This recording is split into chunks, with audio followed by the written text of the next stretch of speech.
Hello,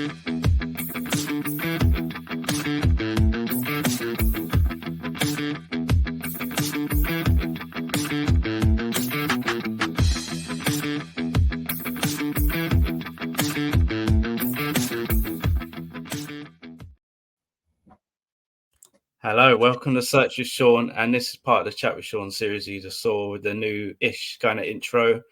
And yeah, we've got a great guest today, but before I get on to that, I'll just do some admin stuff as usual. So yeah, all these chats are on Spotify, so you just got to go on there, search Chat with Sean, and you'll find the videos and the chats. So that's good if you're on the go or in the gym or wherever you are and you want to listen to something, then that's a good place to go. And yeah, obviously I've not done one of these in a couple of weeks, but we did talk to Sophie Brannon a couple of weeks ago, and that was a really good chat. Obviously she's been at Brighton SEO and all the others, and we're talking we talked about everything about search, but really focused on e-commerce side of it, and she's got a lot of great insights there. So if you do work in e-commerce, that's a great chat to go and listen to. And something special that I'm trying to put together for December time, but I'm, loose on these deadlines because I know what it's like. But basically what I want to do is like a marathon of search. With digital marketing, I'm kind of spreading it a bit, where I want to have a live marathon of videos that are pre-recorded from really great experts. But what I want to do is not so much, I want to hear from everyone, but also give new voices a chance to get heard, ones that haven't really spoken much in the industry that want a chance to talk about what they work in or what they're interested in. So yeah, if you're interested in that kind of thing or know someone who might be, then just contact me on YouTube or LinkedIn, or my email's dotted around. So yeah, that's any topic in the digital marketing space, basically. And you haven't even got to have a presentation. It's up to you if you have slides or not. And it's all pre-recorded, so you won't be live. I will be live on the day, but yeah. So yeah, have a look about that. And obviously, if you do enjoy these chats, and obviously every other week we try to do the latest news in SEO and AI. If you're interested in that kind of thing, then obviously hit the subscribe button. We're getting lots of views, but like many channels, subscriptions are hard to come by. So obviously it all helps with the algorithm. It helps the channel. It helps us get, I want to do loads of different things on this channel, and obviously it's going to help us do bigger and better things. So it really helps. Or just like the video, anything, it really helps, to be honest. So yeah, I'll stop waffling on and we'll get on to our great guest today. And I'll just do a quick intro. As you can probably see, it's Carmen Domínguez Rodríguez. And yeah, just a quick intro. So Carmen is a Spanish expat living in Leeds for the last 8 years, who has been working in the digital industry now for the past 6 years. She is currently the Director of Growth at Welltech, which is specialized in health and fitness mobile apps, which is really interesting. And Carmen is also an international speaker, speaking at events like Brighton SEO and the International Search Summit. So yeah, welcome, Carmen. I'm really excited about this. You've got a great kind of background, and you always put out really good stuff. So it's a pleasure to have you. I'm very happy to be here as well. And I have to say, I love the intro. That music was so good. So yeah, well done choosing the new intro. Thank you. Yeah, I'm also really excited to be here because you have had a great guest. I'm very honored to be part of this list of guests that you've been interviewing. So yeah, and I hope I did the name justice. Yes, as well. it was very well pronounced. I didn't expect you to say the full name, to be honest. It's too long. I'm happy with Carmen Domínguez. It's a great name, so I had to do it justice. Okay, so let's get cracking with the topics. Obviously, so much happening in search, but obviously, when I bring on people to speak to, I try and tailor it towards your kind of specialties as well. So hopefully, we have a mix of both. So currently, obviously, there's so much happening, but what do you make of the current search environment, and has it changed your strategy in any way? Obviously, it's really interesting if people always have different views on what's going on. But yeah, what's your take? I think the SEO industry, or in general, digital marketing is becoming more and more difficult as time goes by, and is becoming more difficult very fast. I remember having this same conversation last year, and I was thinking, okay, it's getting worse, but you can still find your space. You can, if you're a small brand, you can still do cool work. But I'm finding that the last year, after AI has come through, AI overviews, everything is changing really, really fast and becoming very difficult. So for me, it has changed the strategy I follow, in the sense that I focus way more on brand. That's I used to focus one upon a time. For me, my strategy was always to go after non-brand and find my opportunity. I think now I put as much focus on building my brand, of the brands I work for, as I put focus on targeting non-brand. Because a lot of people, you're not obviously the first to say it. A lot of my guests have said that brand is now the focus. A lot of people ask, well, what does that mean, in the sense of, like, if you work in SEO or search, what does that mean in terms of like focusing on brand? Like how would one change what they're doing now to focus on brand, if that makes sense? I mean, it's, to be honest, as an SEO, traditionally, as you think about an SEO, it's very difficult to focus on brand, right? Because there will be someone in your organization who is the brand manager or PR manager that they look after that. But that's why, which is one of the things I've been talking recently, that's why as a SEOs, SEO is dead. Like everyone says that, but the concept that we have of SEO of 2 years ago, 3 years ago, is dead. SEO in general is not dead, but we need to evolve this to make it more of an organic thing. And I know sometimes I talk about organic and SEO as different things, and everyone talks about it as the same thing. But when you do SEO, you focus mostly only on your website, right? So you can control only certain amount of things. You might as well focus on the external links, but that is really limited. However, when you focus on organic, you focus also on being present in so many platforms. And when you, as a brand, are present in so many platforms, you are working on building your brand, you're working on building your name, and you're working on getting known and by the users. So I think as SEOs, we always focus on the first part of the funnel, which is making people come to your site. Now we need to focus on the first part of the funnel, the middle of the funnel, the end of the funnel, and even retention, because in the end of the day, the reviews that people give you is bad for your brands if they're bad. If you do things that are not in favor of retention, people will leave. They will hate you, brand will go down. So that's kind of what I mean about brand. Obviously, it's way more complex and there are way more parts, but in a very summarized way, that's what we as SEOs need to focus when we talk about brand. Yeah, I think for me, it's an educational piece as well, because people in your company who work in PR, like you say, work in all these different whether it's advertisement, outdoor advertisement, whatever it is, they don't understand, if they don't think they have any implications on the online side of it, the kind of online presence, the SEO part of it. And when you start educating them around, why it's important to reply to reviews, why it's important to link to certain things, say certain things in press releases, they say, oh, okay, yeah, that actually makes sense. And like you were saying, and as I said for a while, I mean, I've been saying it for years internally, is that everything is SEO to some degree when it comes to, and I sound like crazy, like, I just want everyone to think everything's SEO, but it actually is. It does have an effect. Yeah.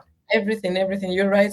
And I think also the because SEO is changing, the profile of the SEO person also needs to change, right? Once upon a time, SEOs were more of in a corner, optimizing meta, changing canonicals, working with developers. But now the profile of SEO expert is more of a person who works with PR very closely, with brand very closely, with the customer experience really closely, then with the developer very closely. It's becoming more out there that it was, and it seems like I'm talking about 10 years ago, but I used to be that SEO that I didn't talk to anyone else. But yeah, is changing very fast, and I think as an industry we are struggling a little bit to catch up with how fast it's changing. Of course, most people know and talk about it, but I also feel like brands and companies, even including agencies, some of them do struggle to catch up with this.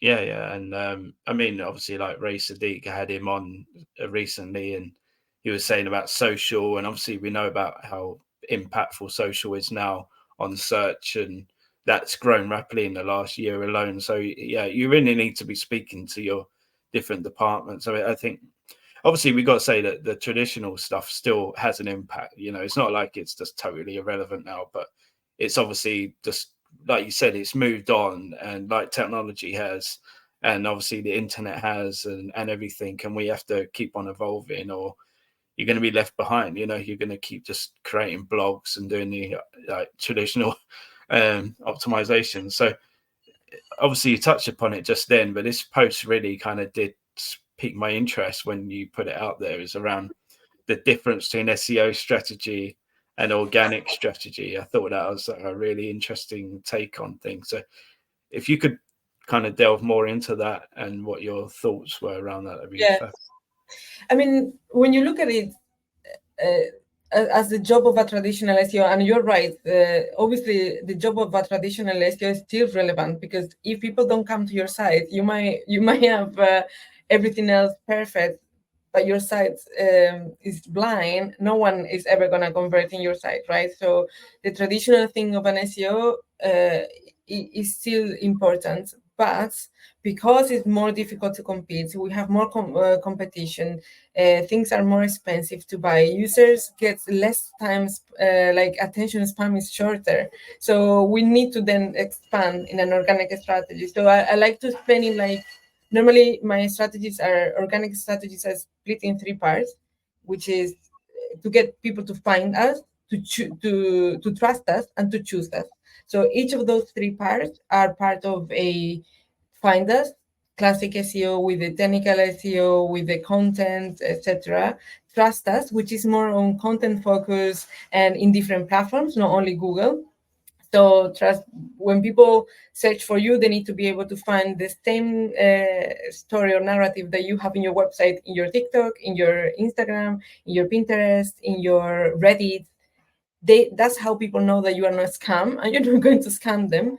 And then in the end, they choose us, because you need to convince people to choose you, right? So you don't want people to come to your site and then leave and buy your product somewhere cheaper. So that part of convincing is where you get the CRO, where you get the analytics, where you get being able to talk to your user to be more human. And you do that again with conversion rate, with the right KPIs, with your content in the funnel. So for me, this more complex part of digital marketing that is organic, not paid, that's for me where it is organic strategy.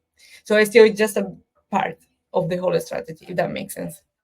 Yeah. I mean, obviously, like you say, maybe back in the day, they were just more interested in that first step, you know, finding. And we've done our job then. It's up to everyone else to get on with how you know, the next steps. But we have to be now integral parts of that next parts, like you were saying, like working with UX, working with the web developers, and making sure that journey's smooth, working with the digital content team. You know, obviously it depends on how big teams are. You may not have teams, you may just be Yourself. but And ChatGPT.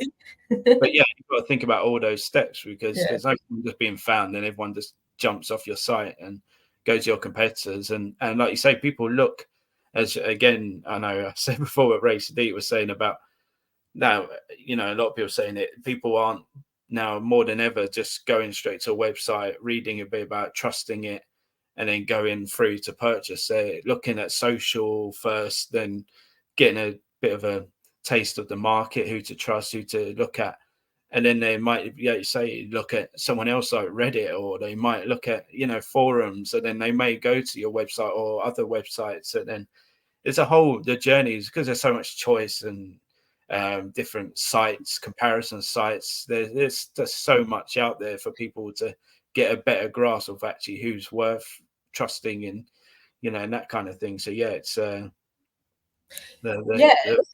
Someone put it in LinkedIn recently, and I don't remember who it is, so apologies if it's someone that you're listening and I stole the quote from you, but it was something like, SEOs finally are becoming marketers. And that is true, because again, I always feel like SEOs were very on their own wall, talking about their own metrics, caring about their keywords, caring about the technical stuff, and sometimes we were not communicating with the rest of the marketers as well.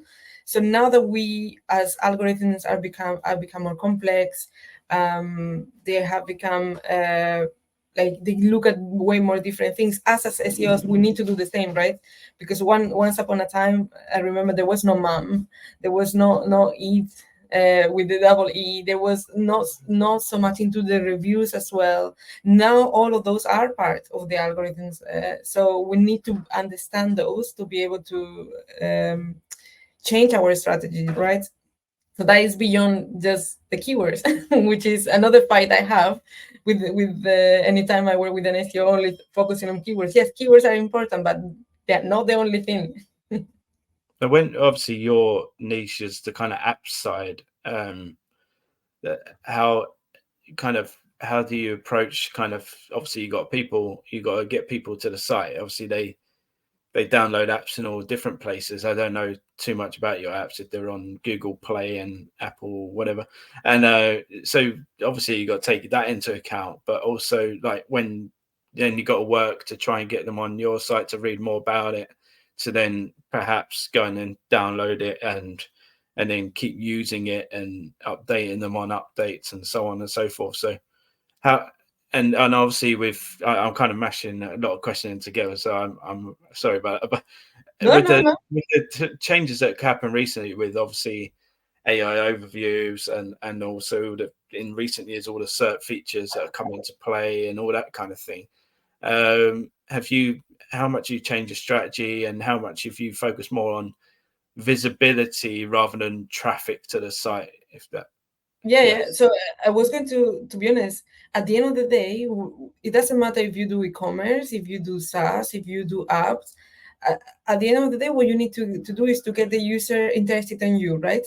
And then first to create the need for them to come to you, and then the need to download your app, to buy your products, to get your software, and then the need for them to stay, because you want people to trust you and buy from you again or continue using your app. So at the end of the day, the logic is the same. How do I get to my user? And understanding how the user search and trying to find topics around you is the same for everyone, right? So where are my users? My users are in Google, my users are in TikTok, and they're in YouTube looking at videos on how to, because they are fitness app, how to get fit, right? And the cheapest possible, so without having to pay as much as a massive gym or a PT. So then reaching, and once I have understood where my users are in a platform, then reaching to them with the type of content that they care about. And again, this applies for every single industry out there. They always follow the same logic, independently of the type of content that you produce. Now, AI overviews, of course, he has capitalized a lot in long-form content, in informational content. And I do apps now. I used to do e-commerce before, and doing informational content in the blog used to be the best way to actually get the users to find you, because they will search a problem and you will offer a solution. Now AI overviews is offering that solution, which is a massive change on how SEOs or marketers we have done our strategy. Now, how can you overcome that? Obviously, AI overviews is offering information or answers to questions that are really general. So even with that, we were already too dependent on the top of the funnel to be able to get conversions. What do? You create content that is unique, which is anyway what Google says, right? Which is not necessarily the same but you need to create content that is unique. You need to create content for your users. You need to provide information that only you can provide. So that means AI overviews won't be taking the answer from somewhere else and creating it. But for me, what it has changed is the type of content I create. Obviously I still create blogs, because you need to do it for topical relevance. But I don't think people have the time to read blogs either. So it's not just the AI overview is actually taking the content. People are getting lazier, and that includes me. Sometimes I just get a blog post and I ask ChatGPT to summarize it. So then clearly I'm not getting to the user like that. So producing other type of content like videos, short reels, podcasts, things that people actually enjoy reading or consuming. So that is for me what has changed my strategy. Even though originally I come from content, right? So I've always been a content person. Then I got into tech, but content was for me the most important thing. And it is no longer written content the most important thing. I might get lots of shit from people for saying this.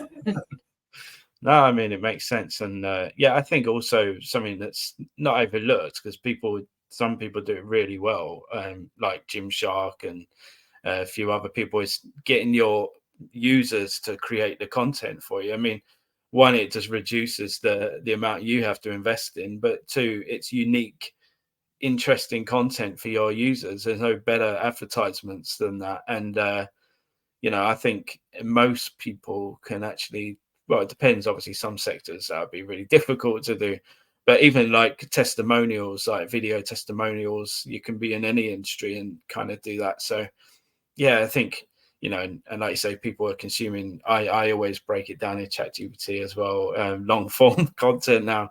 Just haven't got the time, and there's so many good articles. I just so yeah, it's really good points there. So obviously you just touched upon it there, and obviously talking about trust as one of those key sort of areas that you look at in your strategy. So how important is EEAT, and how do you implement it, and what are the best examples you've seen of this? So, I mean, you just said my favorite example I always use, which is the Gymshark. They totally understand marketing. And for me, it's one of the best examples out there of content marketing and SEO. But how important EEAT is a little bit complex to answer. So obviously Google has always said that it is a core part of the algorithm, that they're always pushing content that complies with EAT. And when they came out with EAT, it was for a good reason, and they use a lot of background research and data to actually implement it. Now, I don't know how much they're implementing so much these days. I don't know. I think everyone has seen how inaccurate the SERPs are, how much they're promoting content that is not necessarily good. So I think if we ignore Google for a second and forget about them doing good work or bad work with it is always going to make you focus more on the user, right? And in the end of the day, you want to focus about the user, because it's not Google buying your product. Google is putting you out there, but it's people buying your products. So it's independently of being part of a core algorithm or not, which is meant to be, is always going to help you with your content if you do it properly.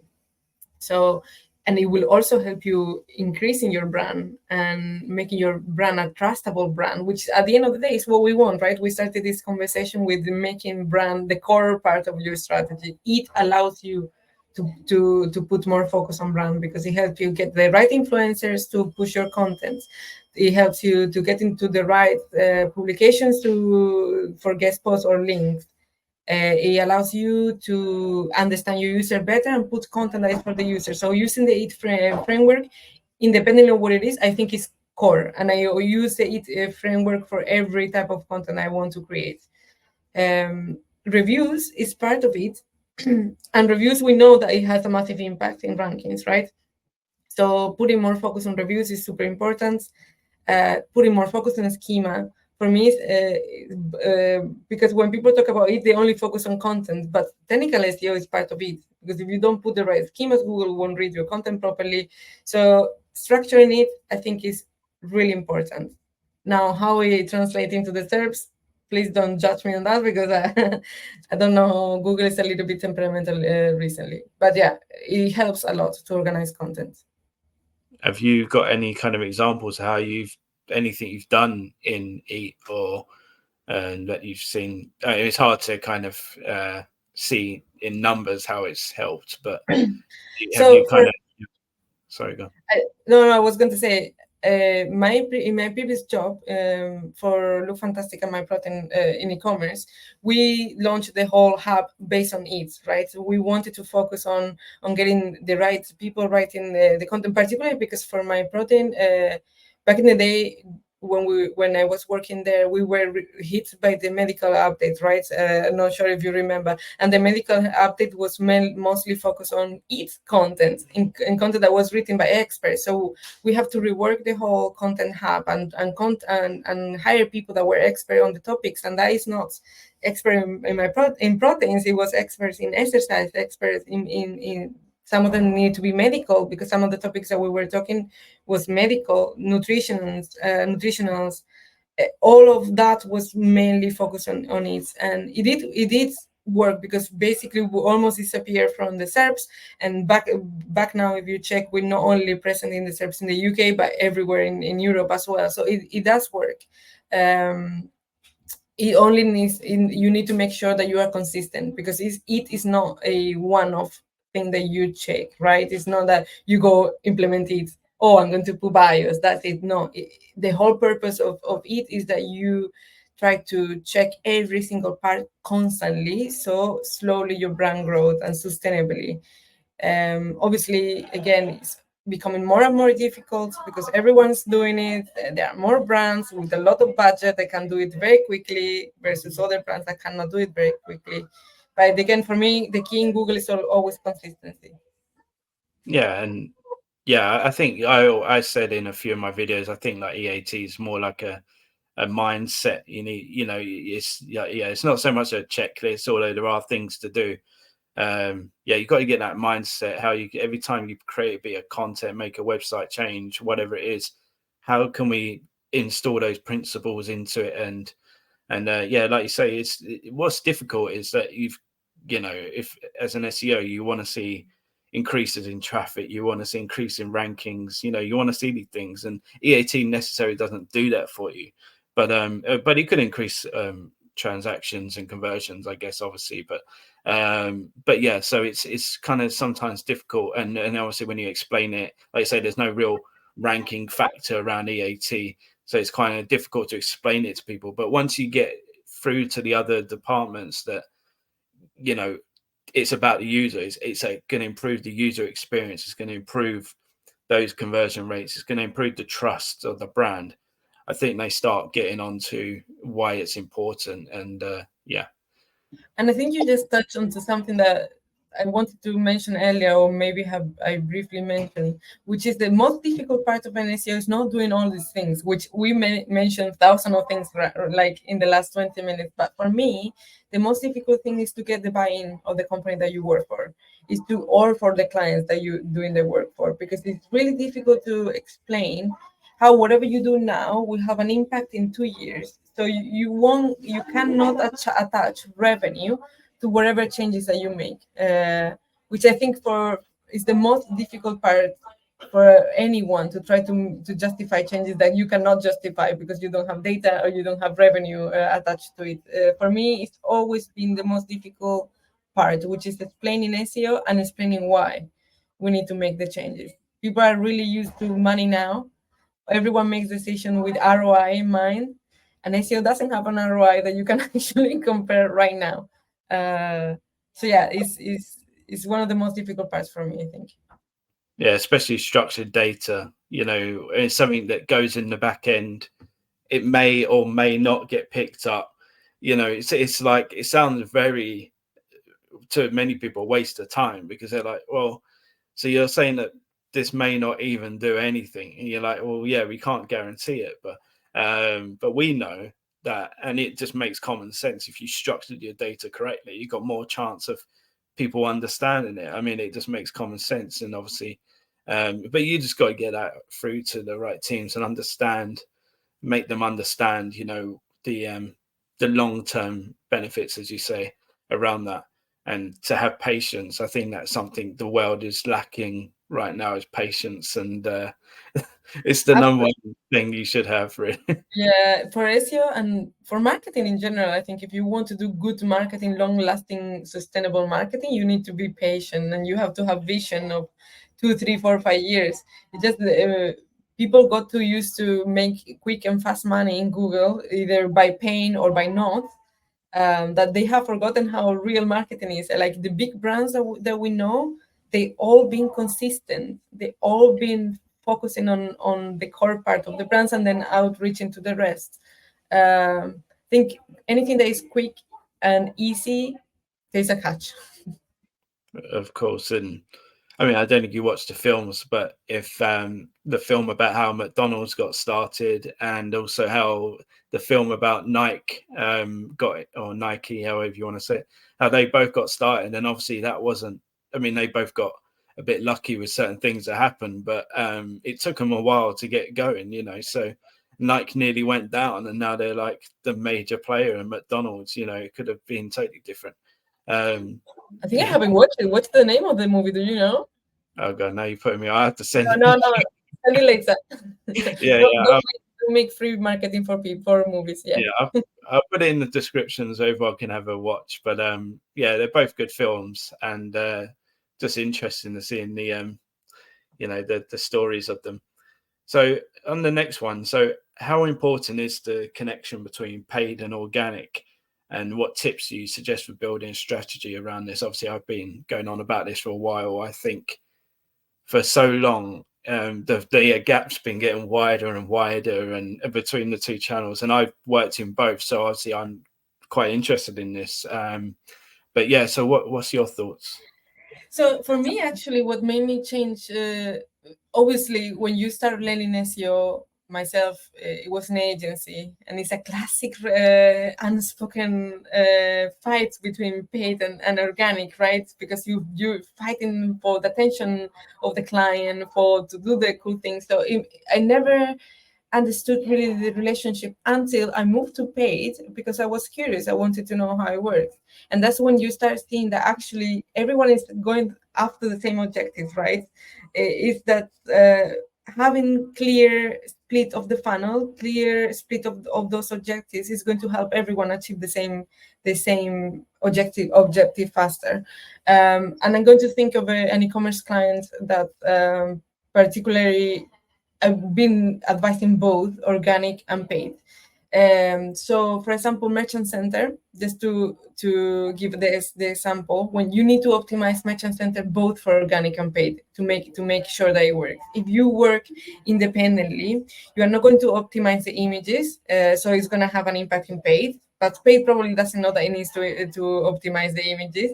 If you don't fix issues with Merchant Center related to the titles, for example, allocating gender or allocating age or color, you're never going to rank for those images in Google Images or in Google Merchant Center as well, or in Google Shopping. So just thinking of that example of how much, this is the very technical example, how much it is cross and important for people to work together, you can then extrapolate it at the bigger strategy, right?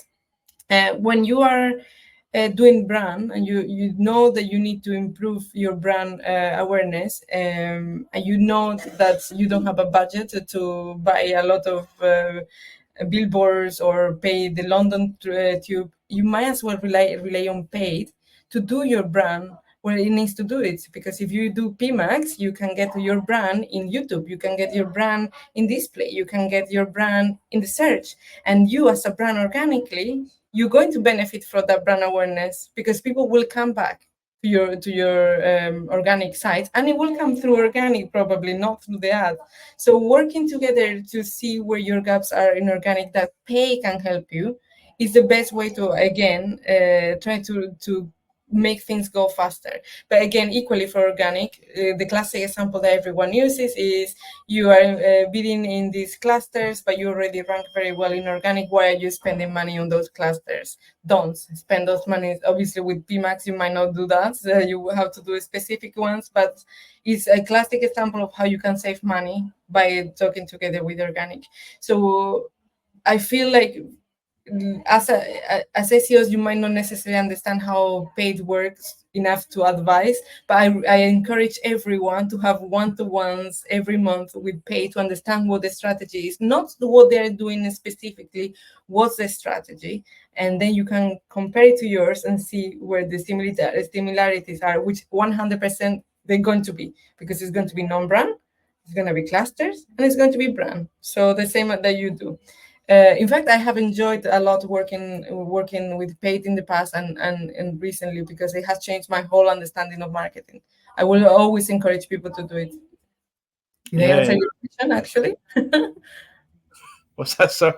Oh, I said, did I answer your question? Because I got really passionate about it. Yeah. No, it's good, really detailed, and I think it's worthwhile pointing out that, you work in SEO and you work in PPC, whether you work agency side or in-house, the fact is you're trying to get the best outcome for that brand. It doesn't matter if your numbers are better or PPC is better.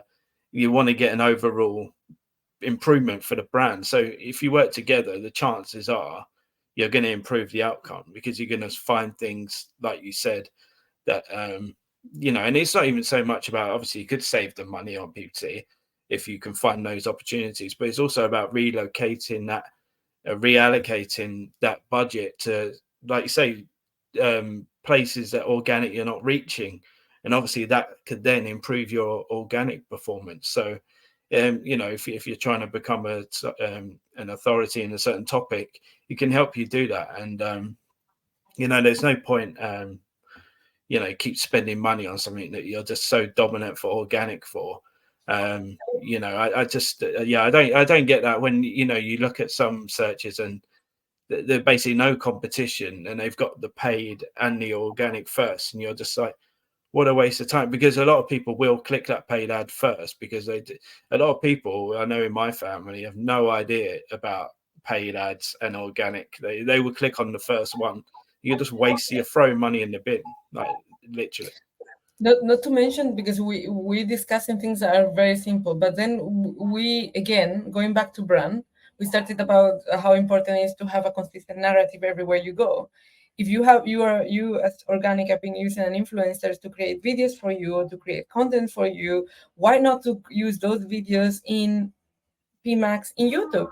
So you might as well just use the asset to reinforce that you're working with this influencer who is actually doing work with you organically, and then you click there, you go to the blog, you start reading more the information. Again, understanding the funnel, and understanding in this funnel which role organic plays and paid plays. This is not a competition. This is trying to get as much of the SERP or as much of the funnel with our brand as we can. And that means expanding. And it means expanding for paid, but also expanding for organic, and working together. At the end of the day, the more you work together with the rest of your digital marketing colleagues, the more you're going to achieve. That's a reality, because everyone will always have ideas that cross with the other channels. So paid social organic, and SEO is the dream team. Yeah, and as we touched upon earlier, people's journeys are changing now with the rise of social media, the rise of AI, LLMs, and those sort of things are taking that kind of initial traffic anyway away. And I was speaking to my former boss on here, John Hudson, the other week, and he was saying, if Google just fell off overnight, or say you were majorly hit by an update, you can't just rely solely on Google, whether that's a paid and organic. Anything can happen. They could, I don't know, get hit with a court case that makes them sell Google ads. I mean, I'm just speculating, but obviously that's a very real possibility these days. And so you've put all your eggs in one basket, and then suddenly Google's gone. What are you going to do? And your audience isn't always just on Google, as we know. So why are you spending all your income on Google? So especially, like you say, YouTube, TikTok, Instagram, Reddit. You can a bit Reddit, Pinterest, whatever. There's so many different avenues, and you need to spread. If you're going to grow that brand, you need to find where your audience are and go there, basically. And the reality as well, independently of what might happen to Google, imagine, suddenly they need to split up Google or whatever happens. The thing is, and this is also a reality, all people are using less and less Google. Still, Google is the main place that people go to search for information. Obviously, there is no argument about that. But new generations don't necessarily go to Google for everything. They go to lots of other places, and you might as well, if your audience is younger or you are trying to reach younger audiences, go somewhere else anyway. And on putting the all your eggs in one basket, we can see that this has happened with lots of companies that have been hit by the helpful content updates, right? Last year in September, lots of people that disappeared from one day to another. They were making a lot of money and they are not making any money anymore because Google, we said it, is temperamental. It's a machine at the end of the day. So it's risky to have all your money coming from just one place. If you are an e-commerce and you don't have a shop, physical shop, you can sell through TikTok, you can sell through Pinterest, you can sell everywhere. So not saying go away from Google, because no, your users will still be on Google, but start thinking a little bit more in the future into other places that you can also go.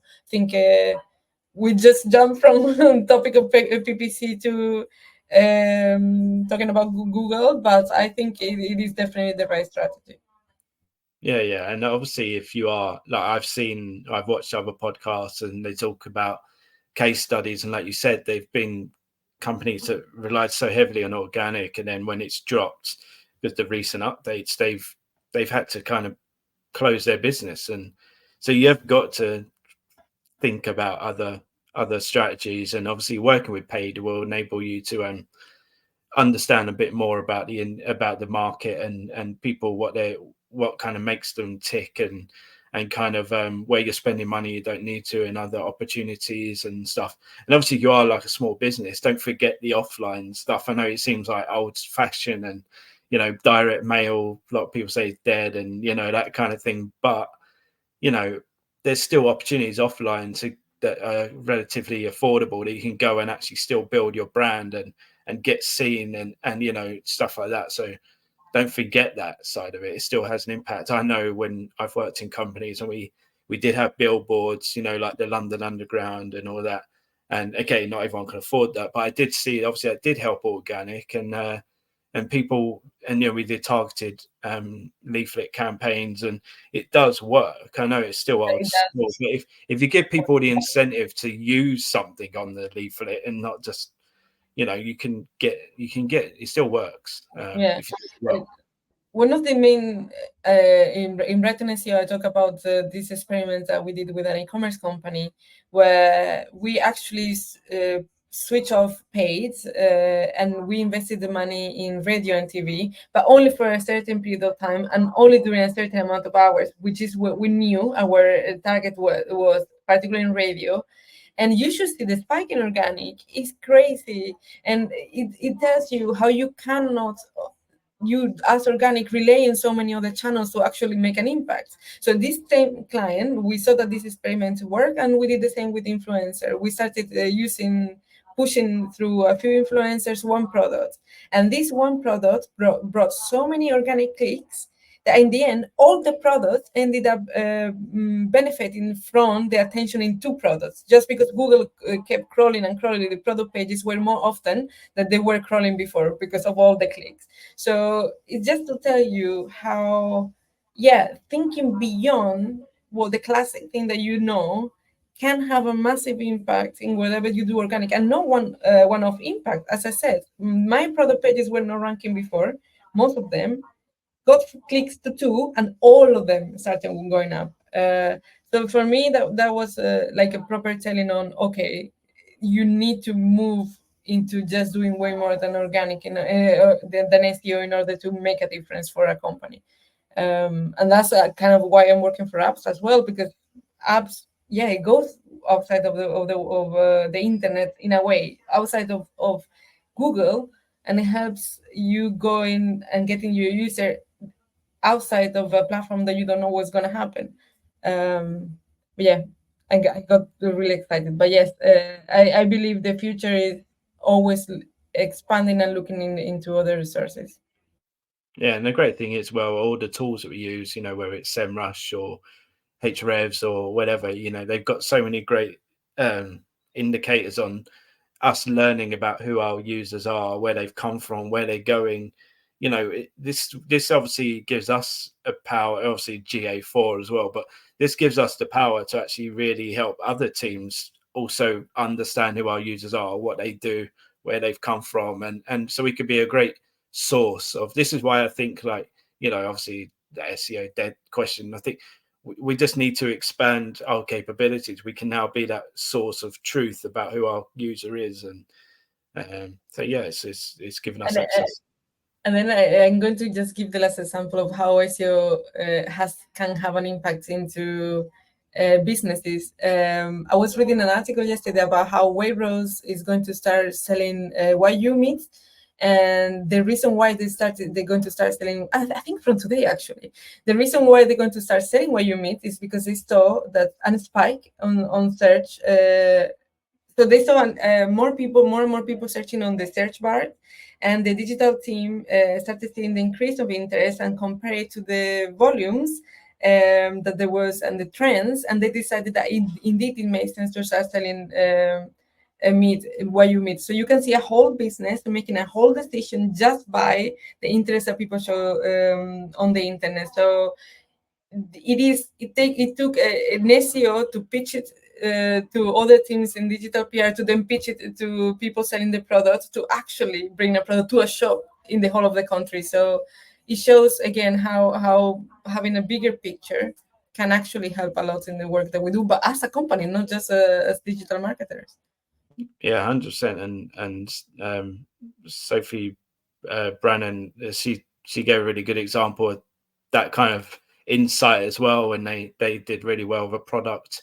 And I've done it in the past, because I saw trends in our internal search, and then I pitched a product, it got created, and then it was up for an award and stuff. So it kind of like, yeah, you're not just a few meta descriptions. You can have a real impact in the business if you kind of dig enough into the data, and you take these insights. And obviously, obviously it's different if you're just on your own, but still you should be looking in these insights, because you only have to have one big seller and it can transform your business.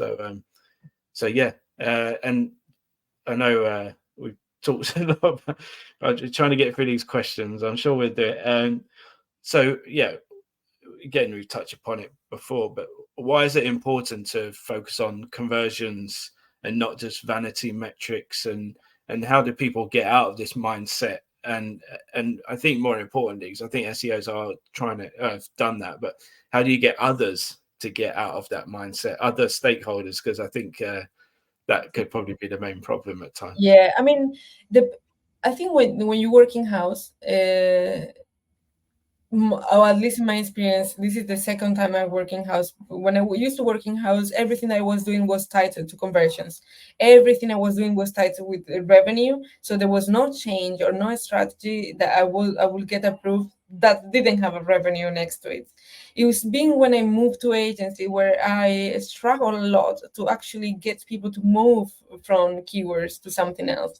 And then I noticed that the reason why people don't move from keywords is like a vicious circle where clients are asking about keywords and we only talk about keywords, so people don't go away from it.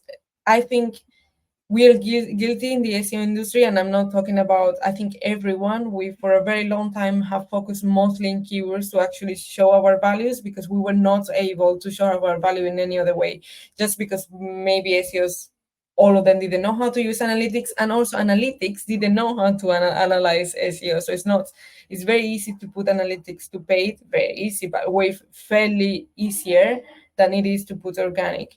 I think obviously keywords, whoever does SEO knows that one keyword doesn't anymore mean, so ranking position one for one keyword doesn't really mean that you're ranking for that position everywhere, because obviously Google uses all your IP data and your location to show you the most relevant search for you.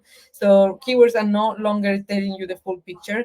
And as well, I talk about this in Brighton SEO, there were a few experiments going around, and a particular one that we did internally as well, that showed that even though you're ranking for position 4 and 5 consistently during a long period of time, the traffic that comes with that ranking is not the same that used to come once upon a time. So rankings can be quite constant, but the SERPs change a lot, right? And we have seen it. I keep talking about e-commerce, even if it's not my main the main thing that I do right now. But e-commerce has always been my passion. E-commerce graph, oh my god, it has changed the whole SERP. And you look at this keyword, you're still ranking position 1, but you go to the SERP and you don't find your stuff anywhere, because there are so many. You have IOs, you have the graph, you have lots of other snippets that they are not counted as rankings, but they actually taking the attention of the user. So we need to go away from keywords. They're useful to tell you the interest, they're useful to create the clusters, they're useful to understand what people search for, but keyword rankings should not be your main KPI. Now, what I think should be your main KPI is click-through rate, because if your click-through rate for a certain group of keywords is really low, something is wrong. What it is, look into it. Conversion rate, if you are bringing people to that page, so you are bringing quite a lot of traffic, but no people are engaging with that page. What's wrong with the page? Is it the content is not good enough? Is it that I'm not putting the right call to actions? Is it that I don't have enough internal linking? Look into that.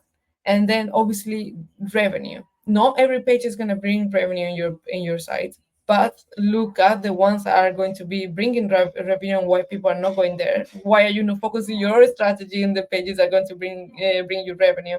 And finally, something I have developed throughout the years as well, and that you can do with GA4, is creating the micro conversions. So when we think of conversion, we think of revenue, but actually that doesn't necessarily mean a conversion. Newsletter sign up can be a conversion, but people coming to your blog and then going to a service page and coming back to the blog can be a conversion, because it's telling you that your blog is actually moving people throughout the funnel. And from there, you can create so many micro conversions as they tell you a story. What you want with this conversion is to get the story of people, how people engage with your page, right? You can get the story of how people get to your sites, but also how people engage with your site. So that is why, again, SEOs need to start learning more about analytics. Lots of SEOs are really good with analytics, don't get me wrong.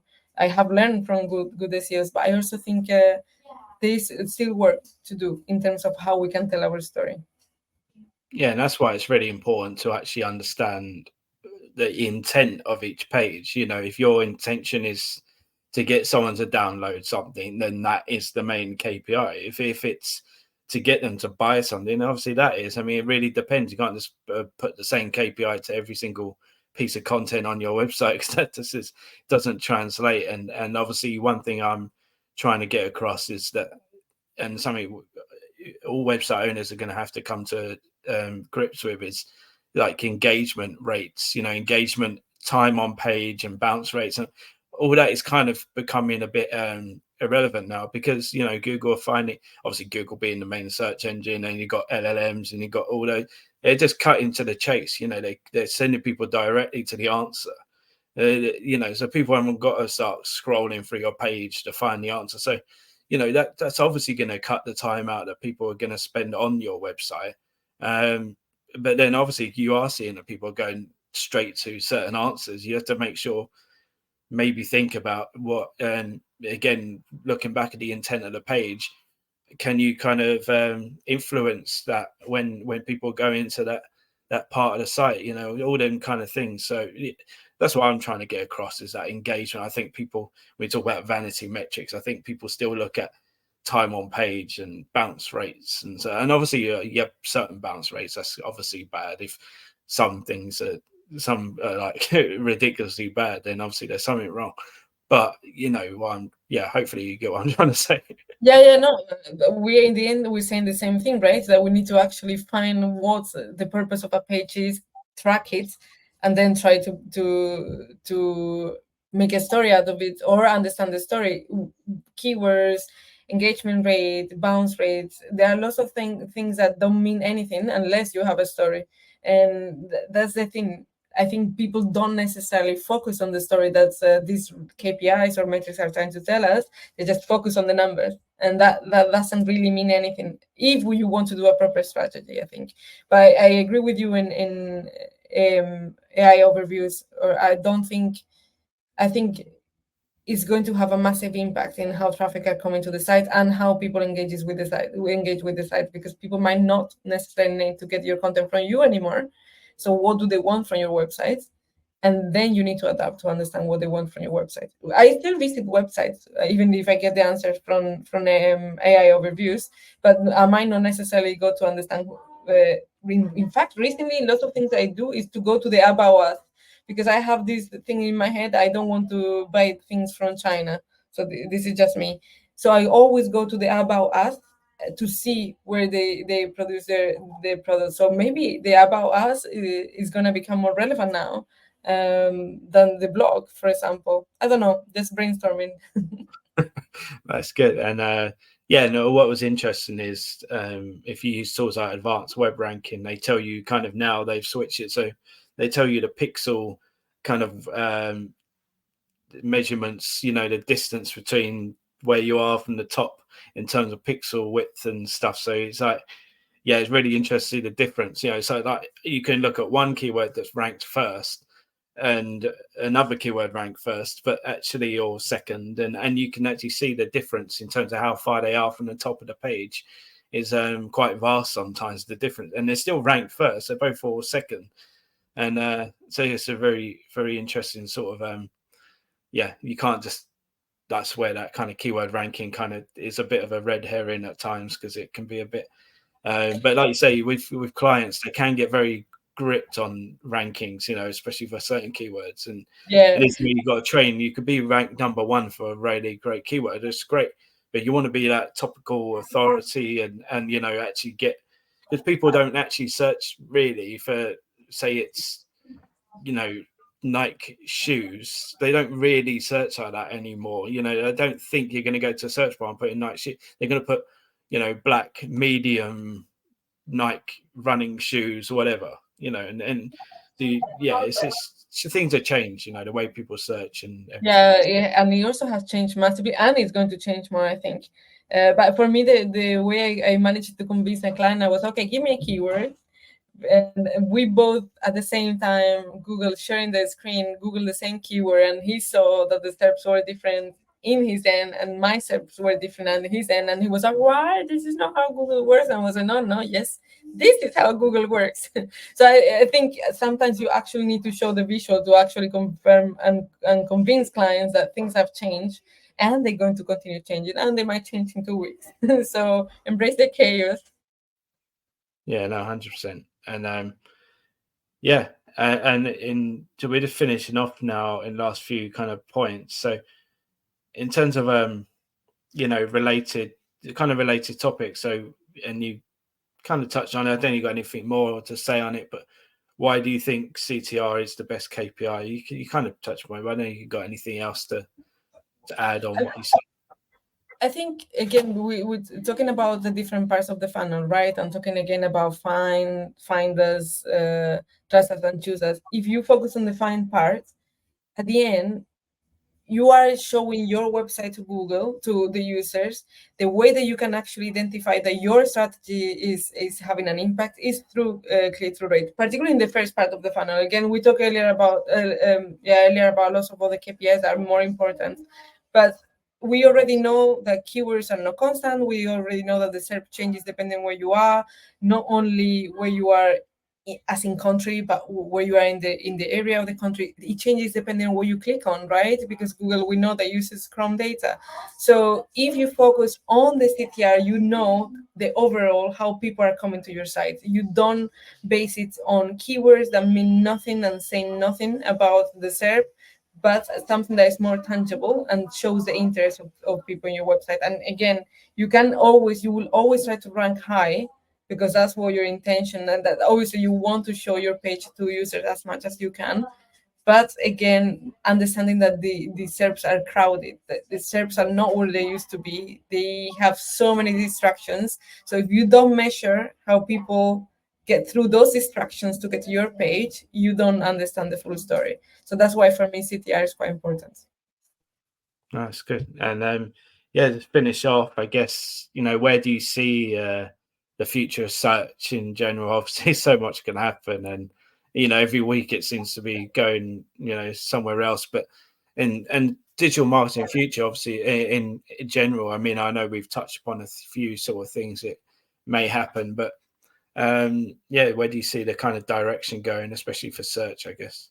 I think for organic, and call me pessimist, I think it's going to still get worse before it gets better. And I mean in the quality of the SERPs and the quality of the content that we are seeing. I don't think Google, and we can see that after the latest update, I don't think they have grasp, or I'm not even sure if they have the interest to fix the situation with the SERPs at the moment.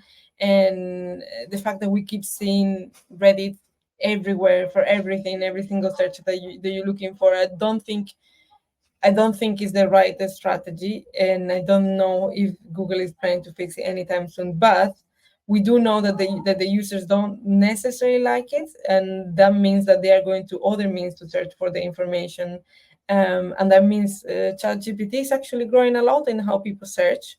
People are going to ChatGPT to get the search, and brands are getting referrals from ChatGPT. Not referring in the street way, but people are coming to the brands from ChatGPT. They're coming to the brands from social media. So I think, again, what we've been almost talking the whole time, the marketers, you need to focus on your brand. You need to focus on having a good product, good relationship with your users, providing something that the users cannot find in the search, and then keep on doing this strategy for long enough. I do hope that Google will get better, though, in terms of the quality of what they're serving, as soon as they see that they have competition, be from ChatGPT or anyone else. So I do have hope for the future, but not for the immediate future, if that makes sense. Yeah, I mean, I feel pretty much the same. I do think that it's worthwhile remembering that Google kind of owes none of us anything.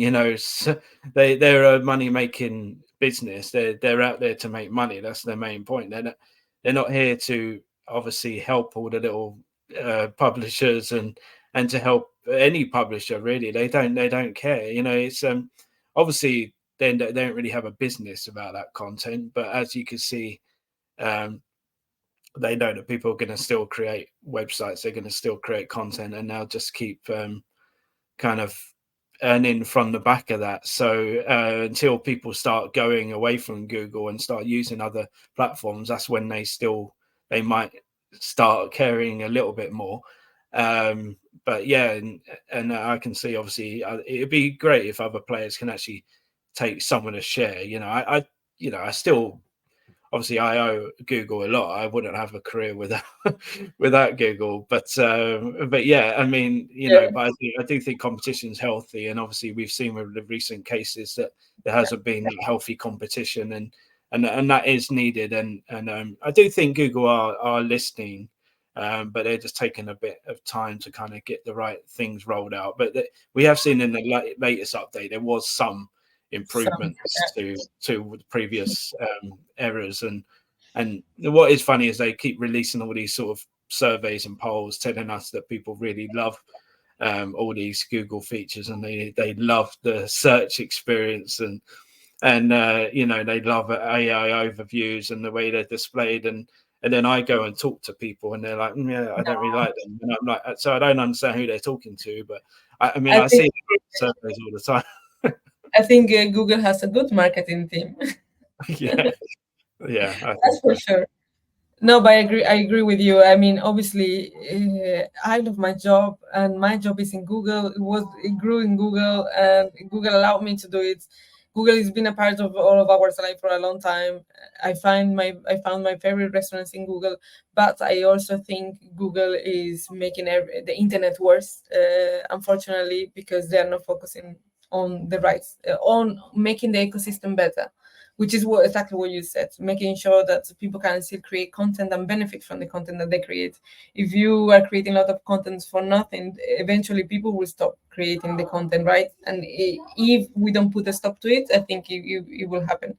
I also don't think we will get so far, but again, that's why I think things will get worse before they get better. But again, I might be wrong. You never know. Well, you know, I mean, doing the news show every few weeks, it just changes so quickly. I have no idea what's going to happen in the next week or so. But yeah, it's going to be interesting to see, and hopefully we're still got jobs and stuff, and this AI won't overtake and do everything for us anytime soon as well. Which is Gemini might end up doing our SEO. No, I think we're okay for now. But yeah, so I also post your Brighton SEO talk, or I don't know if they got a video there, but anyway, there is a link to it. So I'll see. I'll put that on the description so people can see that. And also, I guess just to finish off, is what's coming up for yourself? Is there anything coming up? Have you got anything planned in terms of talks or anything like that? I'm doing the talk in International Search Summit in Barcelona in November, and I'm going to be talking about how organic and paid can work together, which you notice is a topic that I get really passionate about.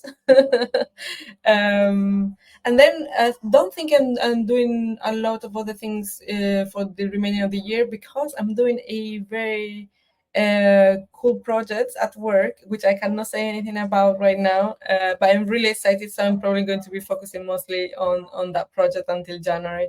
But yeah, we'll keep putting things in LinkedIn, of course, and sharing things.